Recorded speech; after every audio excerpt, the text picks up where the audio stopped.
This is lecture 5th class 11th chemistry chapter first study करें हम some basic concepts of chemistry. अब topic है इस lecture के अंदर हमारा प्रिसीजन एंड एक्यूरेसी। हम दो चीज़ों के बारे में स्टडी करेंगे, प्रिसीजन के बारे में एंड एक्यूरेसी के बारे में। क्लियर ना। सबसे पहले बात करते हैं हम एक्यूरेसी के बारे में, यानी एक्यूरेट वैल्यू के बारे में क्या होती है। ध्यान दे, एक्यूरेसी के बारे में स्टडी कर रहे हैं। If the average value of different measurements, if the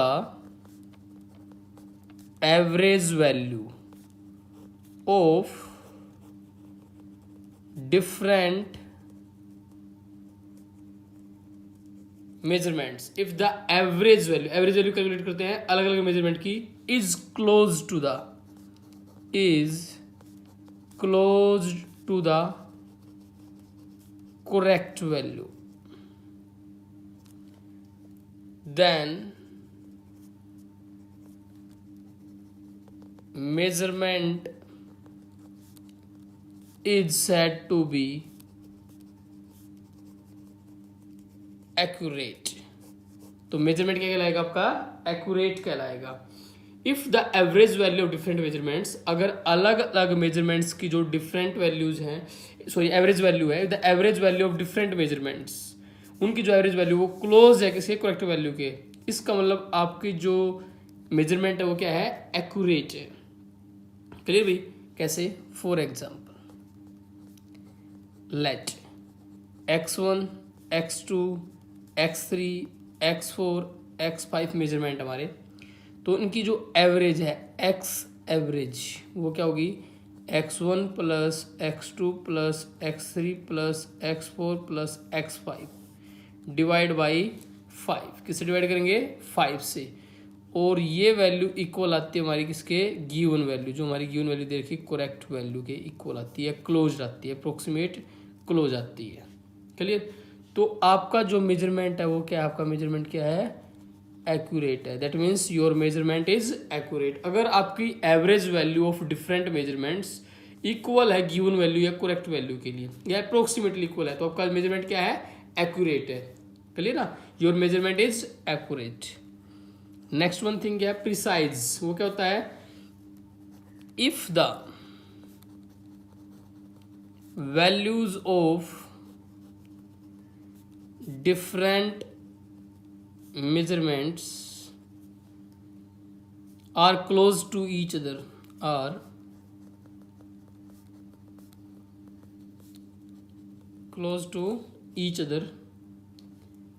and hence close to their average value, and hence close to their average value,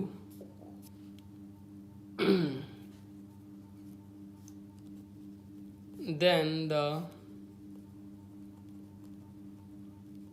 measurement is said to be precise। then the measurement is said to be precise। कैसे? फिर से वही for example, let x1, x2, x3, x4 and x5 are the different measurements. हमारे पास अलग अलग measurement है, लेकिन जो x1, x2, x3, x4 और x5 की जो मेजरमेंट वैल्यू है ना, वो आपस में क्या है? लगभग एक दूसरे के सिमिलर हैं, इक्वल है, क्लोज है, काफ़ी एक दूसरे के काफ़ी क्लोज हैं, क्लोज टू ईच अदर। और इनका जो एवरेज है x1 plus x2 plus x3 plus x4 plus x5, जो आपने एवरेज निकाला है वो एवरेज भी क्या है? इनके अप्रोक्सीमेट क्या है? क्लोज है। तो उस टाइम पे आपका मेजरमेंट क्या है? Your measurement is precise. Your measurement is precise. तो दो चीजें पढ़ी हमने, एक एक्यूरेसी, एक और प्रिसाइज। क्लियर ना? अगर मैं आपको सिंपली एग्जांपल दूं मेजरमेंट्स का, चलिए एक लेते हैं हमारा एग्जांपल। हमारा मान लिया यहाँ पे पर्सन ए है, ये पर्सन बी है, ये पर्सन सी है, ये पर्सन डी है। 4 आदमी हमारे पास, person A B C D, और वो मेजरमेंट्स कर रहे हैं। क्या कर रहे हैं अभी? वो मेजरमेंट्स कर रहे हैं मीटर के अंदर।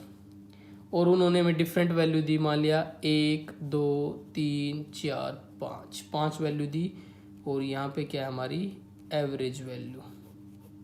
क्लियर। पहले ने वैल्यू क्या दी भाई हमारे पास, मान लिया 10.3, 10.4, 10.5, 10.6, 10.7, और इसका एवरेज भी कितना है 10.5। दूसरे ने क्या दी भाई 10.0, 10.1, 10.2, 10.3, 10.4, और हमारा एवरेज कितना है भाई 10.2। दूसरे ने क्या दी भाई, तीसरे ने 10.1, 10.3, 10.5, 10.7, 10.9, और एवरेज कितना है 10.5। अगले ने 10.0, 10.7, 10.9, 11.1, 11.3, और एवरेज कितना है 10.8। इस प्रकार से। और हमारे पास जो गिवन है, जो हमारे पास जो गिवन एवरेज वैल्यू है वो हमारे पास क्या है भाई 10.5 है। एक्चुअल वैल्यू क्या है हमारे पास, जो गिवन दे रखी है, जो करेक्ट वैल्यू है वो क्या है 10.5 है। क्लियर ना। मान लिया हमारे पास एक रोप थी, रस्सी दे दी मैंने सभी को, और उसको मेजर करना है, और रस्सी की जो एक्चुअल लेंथ हो कितनी 10.5 मीटर है। The actual length of the rope is 10.5 metre. अब हर एक ऑब्जेक्ट ने पहली बार मेजर किया, फिर दूसरी, फिर तीसरी, फिर चौथी, फिर पांचवी, फिर उसका एवरेज निकाला। तो पहले वाले के अंदर क्या है, जो उसकी ये वैल्यूज है मेजरमेंट है वो भी क्या है अप्रोक्सीमेटली इक्वल है, और साथ साथ इक्वल है किसके, एवरेज के हैं। तो इसके अंदर दोनों चीजें क्या है, यानी पर्सन ए क्या है एक्यूरेट भी है और प्रिसाइज भी है, इसके अंदर दोनों चीजें हैं। अगर हम बात करें एक्यूरेसी की और प्रिसीजन की, दो अलग अलग चीजें, तो इसके अंदर एक्यूरेसी भी है और प्रिसीजन भी है, दोनों चीजें हैं, यानी its value are accurate and precise. दूसरे के अंदर क्या हुई, जो सेकंड ऑब्जेक्ट है उसके अंदर एवरेज वैल्यू और हमारी जो गिवन वैल्यू है करेक्ट वैल्यू वो आपस में इक्वल नहीं है, इक्वल नहीं है। तो पहले वाले में क्या था भाई, एवरेज वैल्यू और करेक्ट वैल्यू इक्वल थी तो एक्यूरेसी थी गुड, वैल्यूज आपस में इक्वल हैं और एवरेज वैल्यू के भी इक्वल है तो क्या है प्रिसाइज भी है। उससे अगले वाले में क्या है, वैल्यू तो क्या है 10.0, 10.1, 10.2, 10.3, 10.4, वैल्यूज आपस में क्लोज हैं और also close to the average value, तो प्रिसाइज तो है, लेकिन जो एवरेज वैल्यू है वो गिवन वैल्यू के करेक्ट है नहीं है, तो एक्यूरेसी क्या हो जाएगी पुअर, यानी प्रिसीजन तो गुड है लेकिन एक्यूरेसी क्या है पुअर है। क्लियर भाई। तीसरे वाले के अंदर 10.1, 10.3, 10.5, 10.7, 10.9, एवरेज वैल्यू निकाली कितनी है 10.5, गिवन वैल्यू कितनी है 10.5, यानी एक्यूरेसी क्या है बिल्कुल सही है, गुड एक्यूरेसी। क्या ये वैल्यू आपस में इक्वल है लेकिन आपस में मतलब क्लोज है नहीं, और ये वैल्यू आपस में क्लोज नहीं है, तो प्रिसीजन क्या हो जाएगा हमारा, प्रिसीजन क्या हो जाएगा पुअर, यानी एक्यूरेसी तो अच्छी है, क्लियर ना, यानी एक्यूरेसी तो अच्छी है लेकिन प्रिसीजन क्या है पुअर है। क्लियर। लास्ट वाला जो पर्सन है उसके अंदर एवरेज वैल्यू और करेक्ट वैल्यू इक्वल नहीं है, तो एक्यूरेसी तो गलत है ही है, और वैल्यू भी आपस में क्लोज नहीं है तो प्रिसीजन भी पुअर है। यानी पहले वाले के अंदर गुड एक्यूरेसी गुड प्रिसीजन, उससे अगले वाले में पुअर एक्यूरेसी गुड प्रिसीजन, उससे अगले वाले में good accuracy poor precision, next वाले में poor accuracy and poor precision. इस टेबल के द्वारा हमने समझ लिया भाई एक्यूरेसी और प्रिसीजन दोनों चीजें क्या होती है। क्लियर ना। इस प्रकार से वी कैन इजिली कैलकुलेट या understand the accuracy and precision. Now the next one topic क्या हमारा, सिग्निफिकेंट फिगर्स। इंपॉर्टेंट टॉपिक है भाई हमारा, फिजिक्स के अंदर भी आता है सिग्निफिकेंट फिगर्स।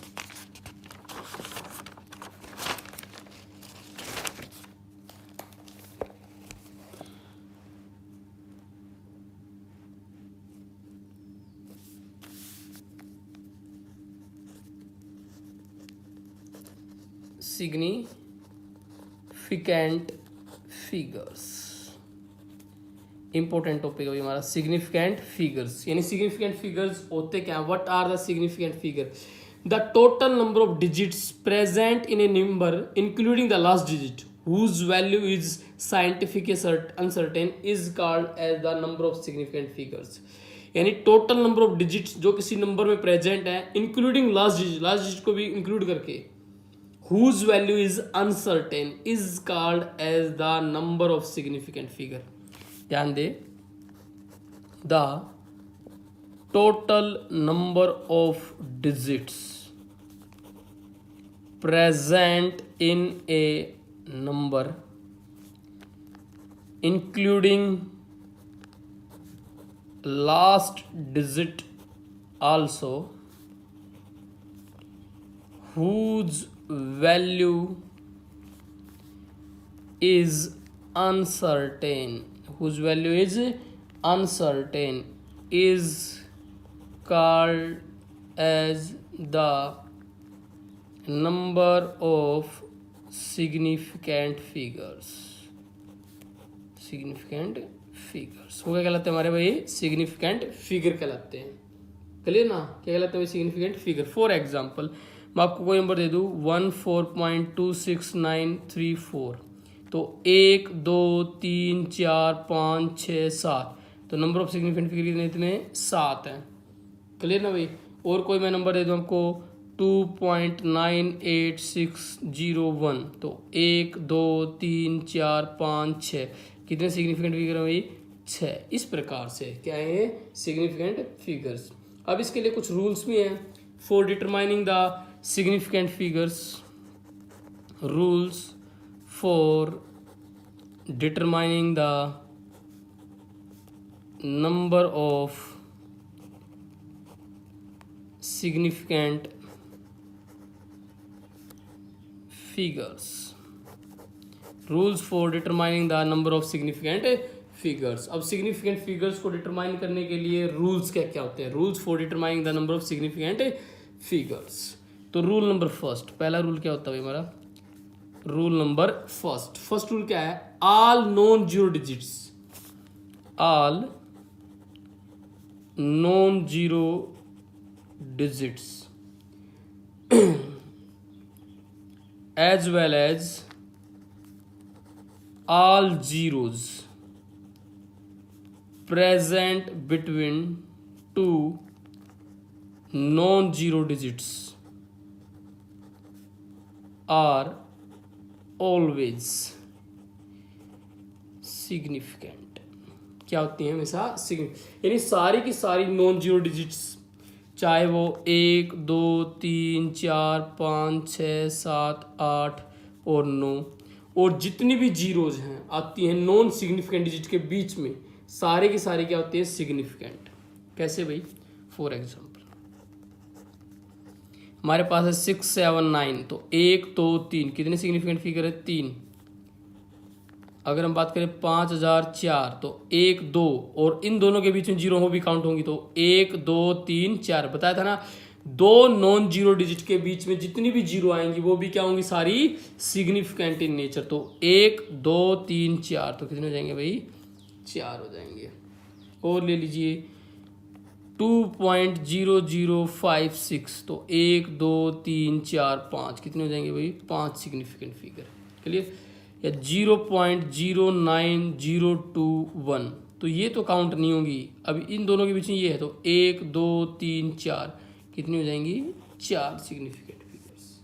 क्लियर? अब ये काउंट कैसे नहीं हुई उनके लिए बताता हूँ मैं रूल नंबर अगले में. ठीक है? Next rule, rule number 2.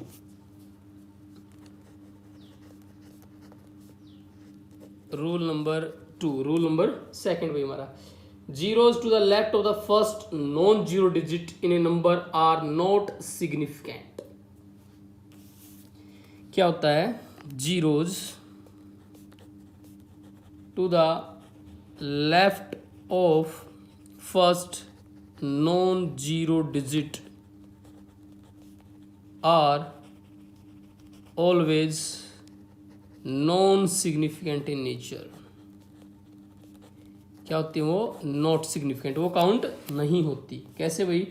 मान लिया हमारे पास है 0.009, तो ये काउंट नहीं होगी. क्या होगा? Only 1 significant figure. हमारे पास ये 0.0784, तो कितनी है? 1 2 3 सिग्निफिकेंट फिगर है. 0.00412, तो 1 2 3, कितने सिग्निफिकेंट फिगर है भाई? हमारे पास 3 सिग्निफिकेंट फिगर है. क्लियर ना? इस प्रकार से rule number 2. Now rule number 3.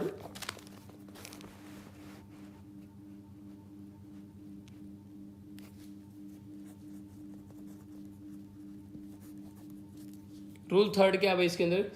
If a number ends in zero but these zeros are to the right of decimal point, then these zeros are significant in nature. ये कहना क्या चाहता है भाई, अगर आपके पास इसने बताया if a number ends in zero, if a number ends in zeros but these zeros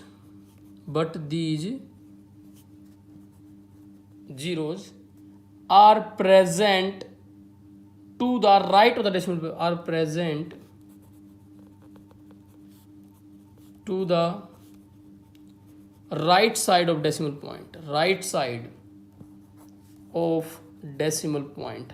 in left में नहीं है, कहाँ पे है, राइट में, to the right side of decimal point, then these zeros are significant in nature. तो ये सारी जीरो किस में होंगी भाई, सिग्निफिकेंट नेचर के अंदर होंगी. किस में होंगी भाई, significant in nature. So these zeros are significant in nature. कैसे भाई, मान लिया हमारे पास क्या है 0.200, तो 1 2 3 तीनों काउंट होंगी भाई, 3 सिग्निफिकेंट फिगर, क्योंकि डेसिमल के राइट साइड में है, राइट साइड में, और लेफ्ट में काउंट नहीं होंगी, राइट में काउंट होंगी भाई. क्लियर ना. और एग्जांपल ले लेते हैं आपके सामने हम 2.7000, तो राइट साइड, लेफ्ट में तो कोई है नहीं, राइट साइड में है 1 2 3 तीनों काउंट होंगी, तो 1 2 3 4 5, तो सिग्निफिकेंट फिगर कितने हो गए भाई हमारे पास, 5 हो गए. और कोई एग्जांपल होता है हमारे पास 0.00900, तो हमारे पता भाई ये क्या है, राइट साइड प्रेजेंट है, ये राइट में तो प्रेजेंट है, लेकिन ये हमारी नॉन जीरो डिजिट से पहले प्रेजेंट है, तो ये काउंट नहीं होंगी, नॉन जीरो डिजिट से बाद में होनी चाहिए.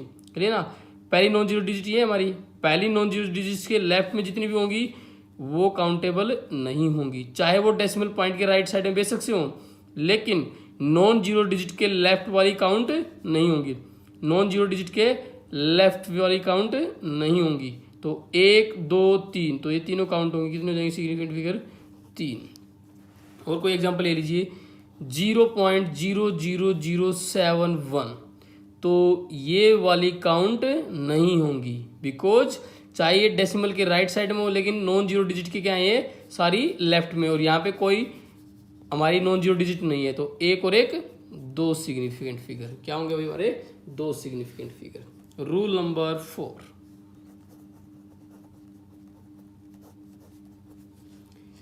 if a number ends in zero but these zero are not to the right of decimal point, these zero may or may not be significant. वो significant हो भी सकती हैं और नहीं भी. क्या कह रहा है, if a number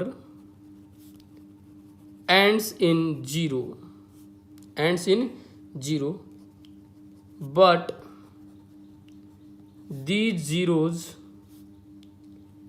are not to the right side of decimal point,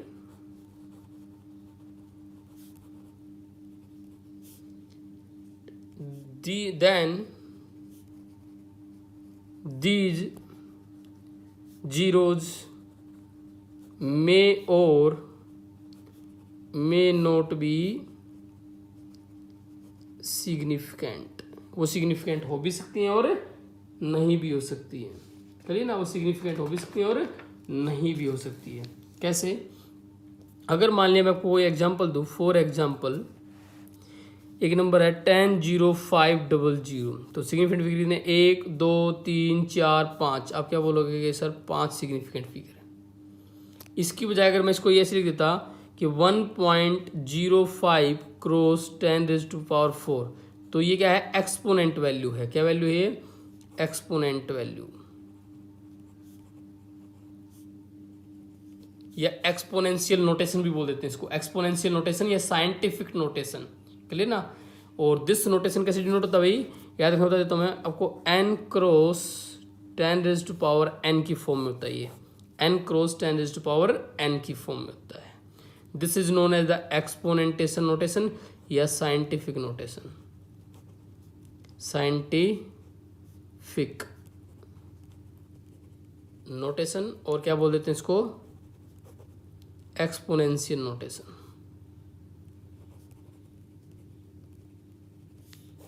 exponential notation या तो साइंटिफिक नोटेशन या क्या बोल देते हैं, exponential notation. n cross 10 is to power n। Clear. तो इसके अंदर ये तो काउंट नहीं होगा, तो 1 2 3, तो इसके अंदर सिग्निफिकेंट फिगर कितने भाई, 3 सिग्निफिकेंट फिगर है। हम इसको ऐसे भी लिख सकते थे भाई, मान लिया आप लिख दो इसको 1.050 क्रॉस 10 रेज टू पावर 4, ऐसे भी लिख सकते थे आप इसको, ऐसे भी लिख सकते हो 1 2 3 4। अब कितने सिग्निफिकेंट फिगर हैं, 4 हैं। इस प्रकार भी लिख सकते हो आप इसको। तो क्लियर ना। तो इसके अंदर जो हमारी जीरोज प्रेजेंट होती हैं, note to the right side of the decimal point, they may और मे नॉट बी सिग्निफिकेंट। तो सिग्निफिकेंट फिगर उसके अंदर बढ़ भी सकते हैं और घट भी सकते हैं। क्लियर। तो ये था भाई हमारा सिग्निफिकेंट फिगर्स के ऊपर। Now the next topic is mathematical operation on numbers. अब बात करेंगे इसी भाई मैथमेटिकल ऑपरेशंस की। Mathematical operations on numbers. Mathematical operations on numbers, numbers के ऊपर जो मैथमेटिकल ऑपरेशंस हैं उनके बारे में बात करेंगे। तो हमारे मोस्टली 4 ऑपरेशन होते हैं, addition, subtraction, multiplication and division. There are the 4 operations. क्या क्या होते हैं भाई, एडिशन होता है, सब्ट्रैक्शन होता है,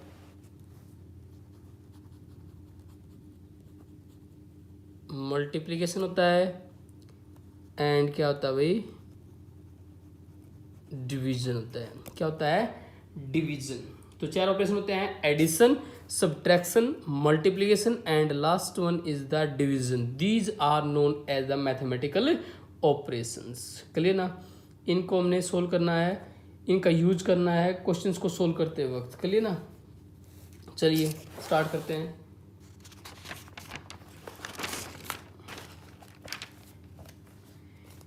हमारे पास मान लिया कोई भी नंबर दिया गया है आपके पास, एग्जाम्पल लेते हैं हम 5.7 क्रॉस 10 रेज टू पावर 6, उसको मल्टीप्लाई करना है आपको 4.2 क्रॉस 10 रेज टू पावर 5 से। तो आप कैसे करोगे, 5.7 cross 10 raise to power 6 multiply 4.2 cross 10 raise to power 5। इन दोनों को मल्टीप्लाई करेंगे, 5.7 क्रॉस 4.2 क्रॉस, अगर बेस सेम है तो पावर क्या हो जाती है, जुड़ जाती है, तो 6 + 5। अगर बेस सेम हो तो पावर क्या हो जाती है, जुड़ जाती है मल्टीप्लाई में, और डिवाइड में क्या हो जाती है भाई, सब्ट्रैक्ट, घट जाती है। इस बात का ध्यान रखना आप। तो 5.7 और 4.2 की अगर आप मल्टीप्लाई करेंगे तो मल्टीप्लाई कितनी आएगी, 23.94 क्रॉस 10⁶ और 5 11। ये आपका क्या हो जाएगा, आंसर हो जाएगा। और इसके अंदर कितने सिग्निफिकेंट फिगर हैं, 1 2 3 4। इट कंटेन 4 सिग्निफिकेंट फिगर, ये काउंट नहीं होंगे। क्लियर भाई। इस प्रकार से और कोई क्वेश्चन ले लीजिए आप इसका। नेक्स्ट क्वेश्चन हमारे पास क्या है भाई, 5.7 क्रॉस 10⁶ मल्टीप्लाई 4.2 क्रॉस 10⁻³ तो कैसे मल्टीप्लाई होगा भाई, 5.7 क्रॉस 10⁶ मल्टीप्लाई 4.2 क्रॉस 10⁻³ इन दोनों की मल्टीप्लाई 5.7 क्रॉस 4.2 मल्टीप्लाई 10⁶, आपस में पावर क्या हो जाएंगी, जुड़ जाएंगी, लेकिन माइनस का साइन है तो 6 - 3। इन दोनों की मल्टीप्लाई 23.94, 6 में से 3 गया 3। इसके अंदर भी 2 और 2 4 सिग्निफिकेंट फिगर, ये काउंट नहीं होंगे।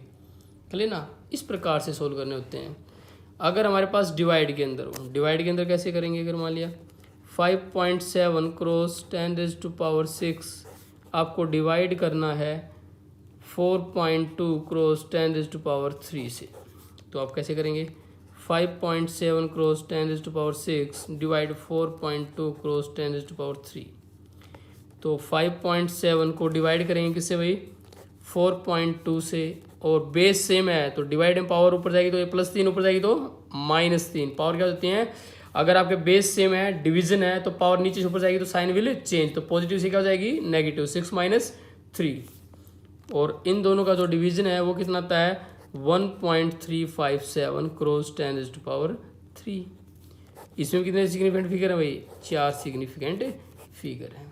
क्लियर भाई? इस प्रकार से ये क्वेश्चन करने हैं आपको, mathematical operations on the numbers. Clear ना? अगर किसी के अंदर ओ को कैलकुलेट करना है, अगर इनको ऐड करना, मान लिया हमारे पास नेक्स्ट क्वेश्चन है 4.56 क्रॉस 10⁻3, इसको ऐड करना है प्लस 2.62 क्रॉस 10⁻2 के अंदर।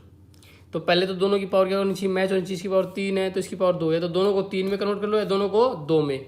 चलिए 2 में चेंज कर लेते हैं, तो इसकी दो पावर कैसे हो जाएगी? 45.6 क्रॉस 10⁻2 प्लस 2.62 क्रॉस 10⁻2। अब 10⁻2 कॉमन आ जाएगी, तो 45.6 प्लस 2.62 मल्टीप्लाई 10⁻2, इन दोनों को जोड़ देंगे, क्या भाई 45.60 लिख देंगे इसको 2.62, कितना आएगा? 2 6 6 12 का 2 का 5 2 7 1 8, एक कैरी था 4, यानी 48.22 क्रॉस 10⁻2। क्लियर भाई? इस प्रकार से इसके अंदर भी हमारे पास कितने थे भाई? हमारे पास सिग्निफिकेंट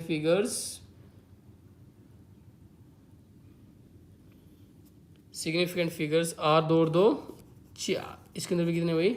4 सिग्निफिकेंट फिगर्स। क्लियर भाई? अगर हमें और क्वेश्चन सोल्व करने हो, हमारे एग्जांपल्स वगैरह जिनके अंदर अगर हमें वैल्यू चेंज करनी हो, जैसे क्वेश्चन है what is the difference between, difference निकालना हमें 5.0 ग्राम और 5.00 ग्राम के अंदर डिफरेंस। तो हमें पता है इसके अंदर कितने सिग्निफिकेंट फिगर हैं? एक और एक 2, और इसके अंदर कितने हैं? 3 सिग्निफिकेंट फिगर है। It contain 2 significant figure, it contain 3 significant figure. Clear ना?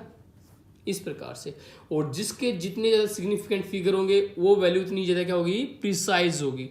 That means 5.00 is more precise measurement than the 5.0. Any greater is the value of significant figure, greater is the precise value of the given measurement.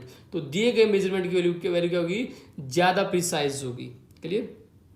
इस प्रकार से और question हो आपके पास, अगर हमें बताना हो 6.0057 कितने सिग्निफिकेंट फिगर है भाई? 1 2 3 4 5, they have the 5 significant figures. हमारे पास अवोगैड्रो नंबर है 6.022 मल्टीप्लाई 10⁻23, तो ये तो काउंट नहीं होगा। 1 2 3 4 कितने सिग्निफिकेंट फिगर भाई? 4। Scientific notation do not count, ये काउंट नहीं होती। क्लियर? अगर आपके पास पाई की वैल्यू है, पाई कितना होता है? 22/7, और वैल्यू कितनी होती है? 3.142857 एंड सोन। तो इसके अंदर क्या होंगे? Infinite significant figure, infinite number of significant figure, ये can not be count. Clear? इस प्रकार से अगर हम और वैल्यू की बात करते हैं 0.004689, तो 1 2 3 4 5 ये काउंट नहीं होंगे, तो 5 सिग्निफिकेंट फिगर हैं। कितने भाई?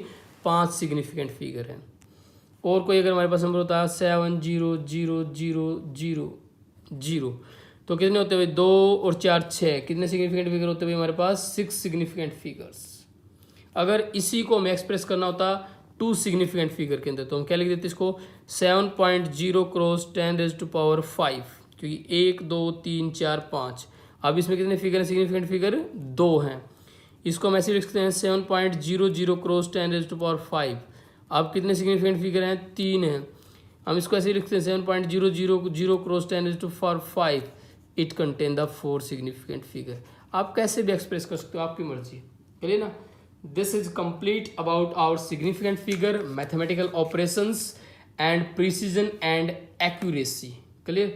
In next lecture we will discuss about some new topics. Till then take care. Video अच्छी लगे तो लाइक करें, चैनल पे नए हैं तो सब्सक्राइब और शेयर करना ना भूलें। Thanks for watching my videos. Till then take care.